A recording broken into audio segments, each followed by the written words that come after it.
Hey, good morning, everybody, and welcome to this week's episode of the Shine Ability Show.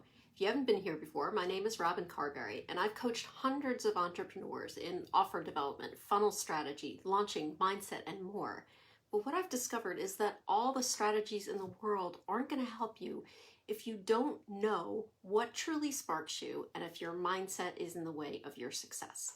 So what I love is helping Gen X women find that spark and then start having fun conducting small Gen experiments in business, in work, and in life. So I come here every Wednesday at 10 a.m. Eastern Time to talk about how you can use Gen experiments to start having more fun and to live the best version of your life. So today's Gen experiment is about demystifying the process of finding your purpose. So what's my purpose? Big question. It's also a question that feels maybe a little bit cliched and a little bit overused, but it keeps coming up, doesn't it?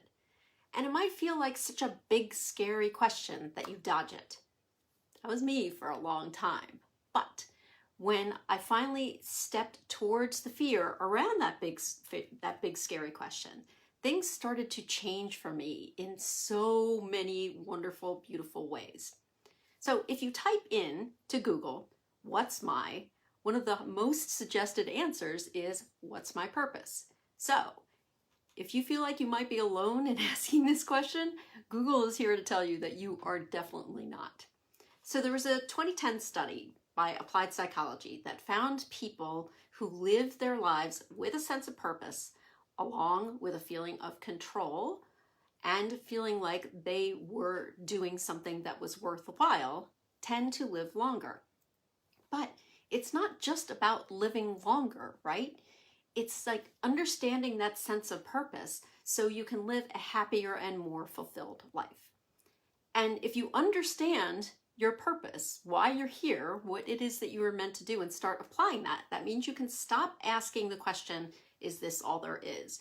Or you can stop constantly pivoting in your business because what you're doing is just sucking the energy out of you instead of filling you up.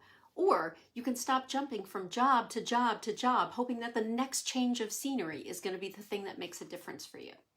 So part of the problem is that you've built your business or your career on something that you are really good at and that you used to enjoy, but now it's draining you instead.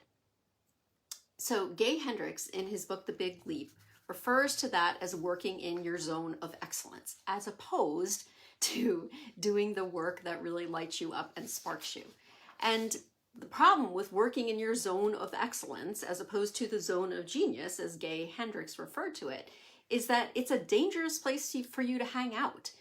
It'll keep you stuck. It'll burn you out. So instead of blowing all the things up because you've been working in your zone of excellence and it is burning you out, instead of blowing all the things up, what if we circle back to your purpose and how you can uncover it?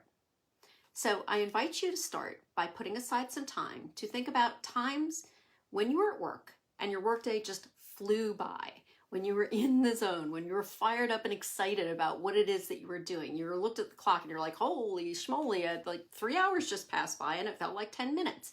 And you felt like you were at your very best. Then I want you to get into all the nitty-gritty details about that experience.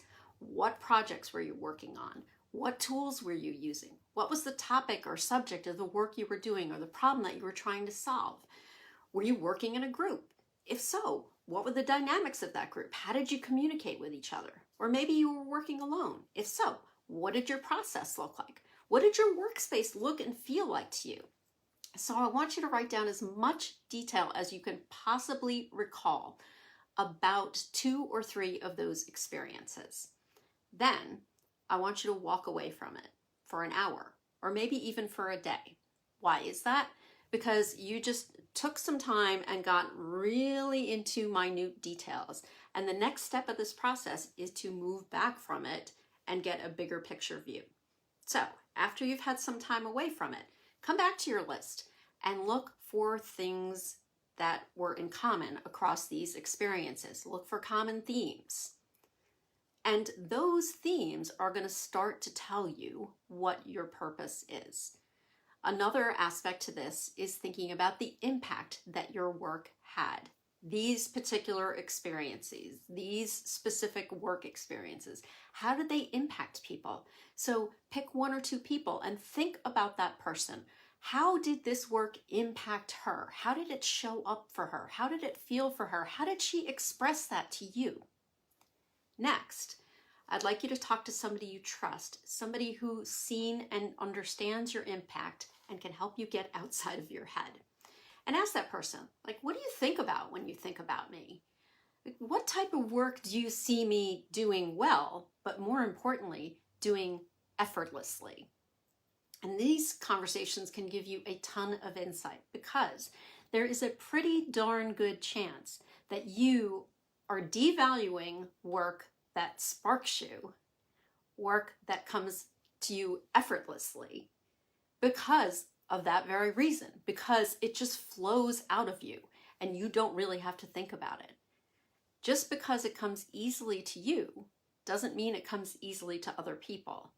And just because it comes easily to you does not mean that it does not have value. So having all that information is going to help you get closer to uncovering your purpose. Finally, I invite you to check out the Sparketype assessment. The free Sparketype assessment helps you focus on identifying your unique imprint for work that makes you come to life, that puts you in the flow, that gets you excited, that makes your workday fly by.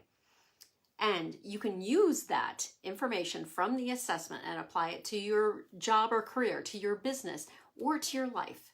So I would love it if you would take the assessment, then grab the link that comes up after you take the assessment. Grab that URL with your results and send it to me in a DM. I'd be more than happy to do a 3 or 4 minute Loom video for you that helps you understand those results and how you can start applying them to your business, to your career, or to your life. So I'll drop the link in the comments below. I appreciate you so much for being here, and I can't wait for next Wednesday when we talk about the next gen experiment. I hope you have a great rest of the week, and I'll see you then. Bye.